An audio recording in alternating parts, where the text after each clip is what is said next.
guys, Brazel here. Welcome back to my channel. Today I will be doing a first impression review for you all. A lot of you guys requested for me to do this review. I will be reviewing the iWhite BB-holic Everyday BB Cream. This is the very first BB cream that iWhite came up with. I believe, yeah, first BB cream, right? They only have two shades. They have the shade light and beige. I have one in beige. Ito yung darker na shade. Yung light is lighter, but they said yung light has yellow undertone daw. This one has like pinkish and a hint of gray undertone. You will see that later. This one is from Watsons. It's only $24.50 for this na. So, meron na siyang dalawang maliliit na sachet. Hindi ko nga naubos yung isa. As in, konti lang talaga kailangan mo. A little goes a long way with this BB cream. This is definitely the cheapest BB cream out there. $24.50 and you can get 2 sachets na hindi mo pa maubos yung isang sachet sa isang gamitan lang.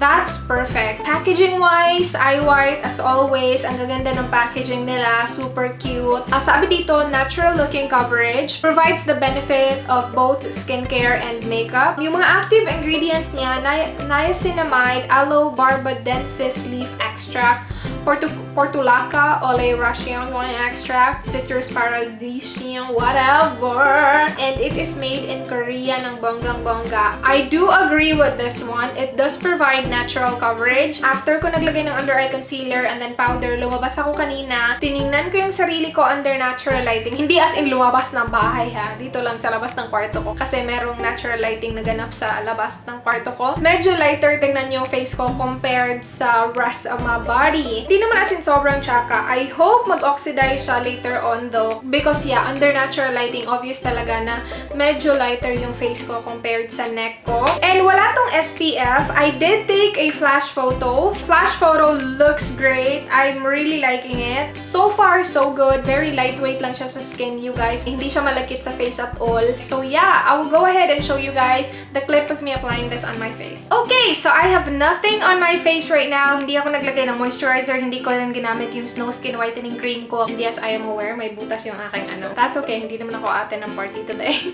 Before ko siya i-apply, I just want you to know, guys, na I have oily skin and I have some really obvious pimple marks right here. And then I have redness around my nose. Meron din ako mga obvious na ugat-ugat sa aking face like that. Okay, so I will first apply the BB cream on this side of my face. Parang siyang pinkish na may konting-konting gray na undertone kapag nalagay mo na siya sa face. I'm gonna use my fingers on this side of my face, tapos sa kabila brush. That is really liquidy. Nung nilagay ko siya sa kamay ko, hindi siya ganun karani. Hindi ko alam kung ano yung amoy niya. Parang strong na...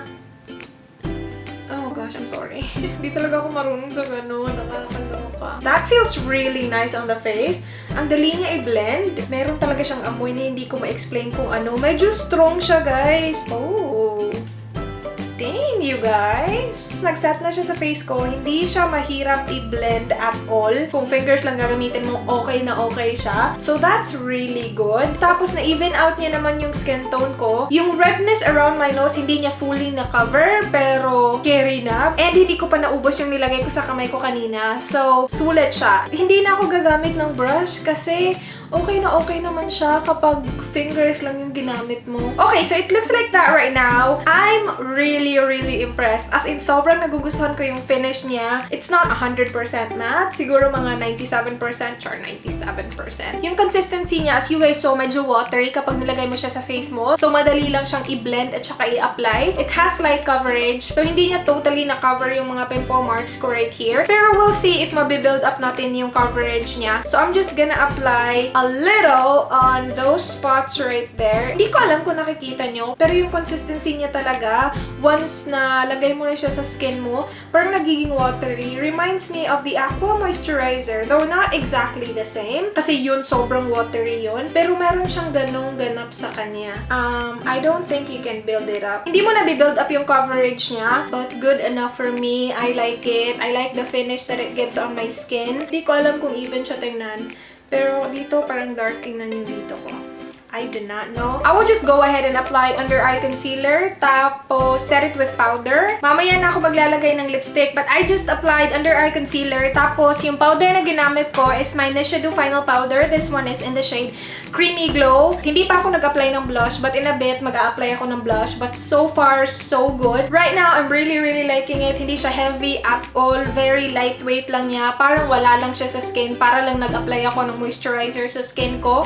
We'll see how it will last. It is now 11:16 ng umaga. I'll get back to you guys later for an update. It is now 3:06 ng hapon. And as you guys can see, medyo nag-oil up na yung face ko ng konti. Konti lang naman. It's not bad. To think na sobrang init today, as in sobra talaga. Yung shade niya, parang nagbe-blend na siya sa skin ko. Hindi na siya kasing light nung kanina. So, carry na siya. Still very lightweight. Though sobrang init. And kapag tinignan ko yung sarili ko sa salamin, makikita ko talaga na nag-oil up na ako ng konti. Pero I don't feel that on my face at all. Hindi siya mainit sa feeling. I will go ahead and blot.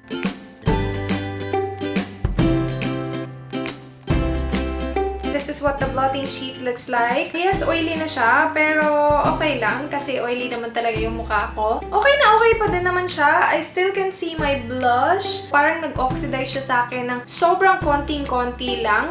And I'm not acidic whatsoever. Medyo nawala na yung BB cream dito sa nose ko. Kitang-kita na yung mga pimple marks ko. Pero I don't blame the BB cream. I'm pretty sure it was because of me wiping off my nose kasi sobrang oily ko nga. So, lagi ko talagang ginaganyan yung nose ko just to get rid of the oil. Pero overall, okay na okay pa rin siya. To think na this is only 24.50 ha. Yeah, for the most part, nandun pa rin naman yung BB cream. I don't feel the need to reapply my powder. After ko siyang blinot, okay na din naman yung face ko. Yeah, I will get back later at the end of the day. It is now 8:43 ng gabi. I'm still really liking how it looks on me. Nag-oxidize na siya, so I can say na as in nag-match na talaga siya. Hindi din ganun ka-oily yung forehead ko. Like, look at that, you guys. Parang yung forehead ko matte talaga. Isang beses lang ako nag-blot. Yung kanina lang. Oily na tingnan yung nose area ko.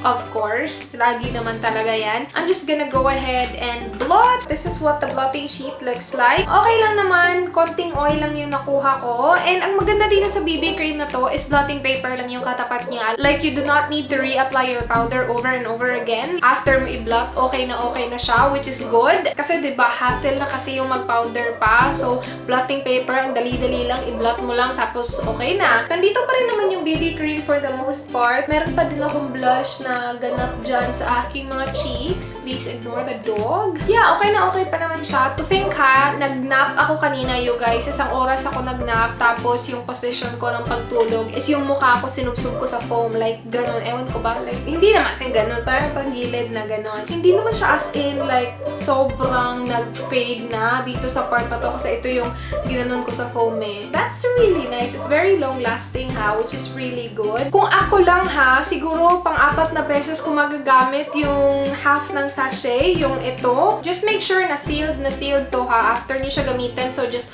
fold it, tapos kung may paper clip kayo, paper clip gamitin nyo, or kung wala yung pang-clip ng sampayan, ganon. Pero again, if you have oily skin, do not forget to bring your blotting paper with you because you will need it. Yun lang. Very low maintenance lang niya. I really like it. Good job, iWhite. This is not sponsored, by the way. I mean, yes, iWhite send me products every now and then, pero this one wasn't sent to me. It perfect to sa mga nagsisimula pa lang na gusto yung itry yung BB cream pero doesn't wanna spend a lot of money kasi natatakot sila na baka hindi nila magustuhan yung BB cream. And that's basically it for this review. I hope you found the video helpful. Please do like if you did. Please subscribe if you're not yet already. I hope to see you guys at my next one. Do not forget, be good. Bye, guys!